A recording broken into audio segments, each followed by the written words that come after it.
All right, we're back here in the first set, and let's look at some of the highlights here in the first set, brought to you by PLDT My DSL. Maraming highlights to sigurado. Mapupuno tayo First set dito. pa lang eh. Aiza Maizo right there. We were talking about that very, very tough angle for Aiza Maizo. Connecting and giving UST a 1-point lead, 16-15. Remember, UST played catch-up mostly here in the first set because Lyceum really started off very, very hot, and now they're down by 1. Nahihirapan sila sa first ball eh. The reception, that's why they're not able to set up well. So sayang yung set sana kay Porntip. Nice play. Oh, and the single block. Only Dalia Cruz went up for that Maizo attack. Not enough. Excellent set from Di Maculangan to fake Porntip. 17-15, Maizo, Tabaquero, and Ortiz. Wow, what a tall front line right there. Oh, and look at the serve by Dindin Santiago.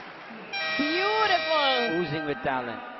Talagang sumingit dun sa court ng Lyceum. First time out of the set for Coach Londoc. Let's magkamali ng receive. Kaya kita pinapress saan ka papalo, di ba? Open? Open ka papalo. Eto si Dagage doon napapalo. Atrasan mo na ito. Pinakukupira ko kasi ito. Miski magkamali ka, okay lang. Ang ginawa mo, pinasok, pinadaanan mo dito. Hindi papatayin tayo niyan. Sayang eh. Sayang da. Baya mo, receive mo lang may lisensya ka magkamali. Huwag ka matakot. Huwag nakaporma.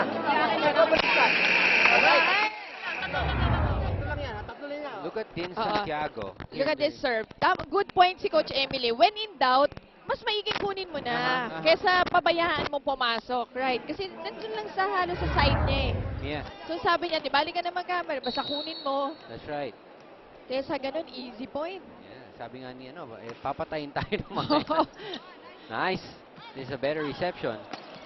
Dalia Cruz able to squeeze that ball through the block. Artates giving it to Porntip. Off-speed hit. Dug up by Rhea. Tabaquero gets blocked.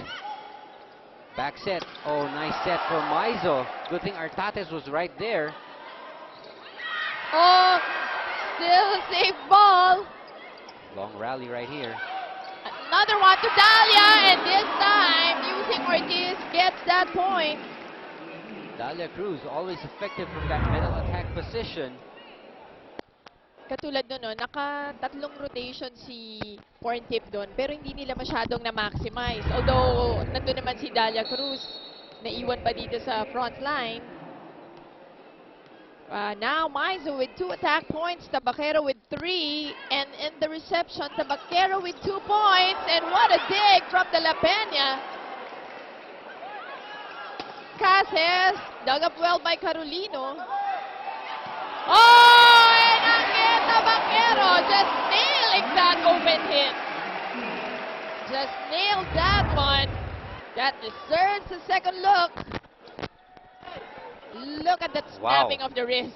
Wow. What an angle from Tabaquero. Much to the delight of, I think, the Tiger Pack in the house. Daming fans yan, si Angeli Tabaquero. And nakita ko pumasok rin si aking all-time favorite, si Father Beltran, in the house watching the girls play. Watching this semi-final game, this best-of-3 series, game number 1. UST on top by 2 here in the first set. Well, the usual substitutions for Coach Emil, Morales in, and Peña for Lyceum. Yeah, this is a two-man substitution that Coach Emil normally employs. Ortiz gets blocked. Peña with the first touch. They go to Cases. Off the block of Ortiz. Ortiz approaches. Carolino gets blocked. What a save from De La Peña. Oh, and great save by Lyceum. But right away, UST knowing how to respond by a quick hit. Wow. Those are... Mabilis mag-isip si Rhea. Habang wala pa sa defense itong Lyceum in their defense pattern. Quick hit right away. It sabi gets nga the parang point. reflex moves na lang yun, no? That's Pag ganun kabilis ang palitan. Cassis from the back. Carolino. Great angle, Michelle Carolino. Drilling another one from the open hit. Eksaktong-eksakto sa linya. Walang kakupas. Oo. Kupas. Carolino drilling it cross court, giving UST a 4-point lead, 21-17. Good reception this time. Attack from the middle. That's what they need. No touch. No touch being and- called. Let's have another look at it. Let's see Joy Casas approach, hit the ball, and it seems that there was a touch, but you know, the referee's called sticks. That's in Coach Emil. Hindi, ganyan lang, okay. Joy, ang pwesto lang yan. Hindi yan Pwesto, pag ganun ka lang, pag ganun ka na Pag ka lang atras. Tulong sa block. Dito ka na po. Ano ba pinractice sa inyo kahapon? Sabi ko, pag ano, dito ka na pumalaw, di ako ka na. Ha? Doon ka na pag ganun, kinahin nyo sa loob. O, 5 lang yan. Tsagay nyo, ha? Isang palo. Sing.